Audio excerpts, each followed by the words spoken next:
guys, in this video, I'm going to show you how to sync OneNote between devices. So any device I am currently logged in on, it will sync. Okay, so I'm currently logged in on this email. So all you need to do, come here at the top left, click on File. Now let me show you something. Mine has images. Okay, so you come here top left, click on File, and then click on Options here at the bottom left. Then you'll see this option that says Sync. Click on this and you'll get a bunch of other options. So here we choose how basically OneNote syncs our notes. So make sure this is toggled on. Okay, if this is toggled on, your notebooks will be synced automatically. They'll be up to date. Okay, make sure this one is on.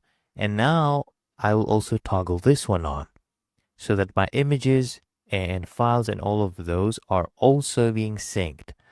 Since you saw in my notebook, I do have images. And if you don't toggle this one on, your images will be lost. You only have the text. Okay, make sure this is toggled on as well. And then click on OK. Really that easy and simple.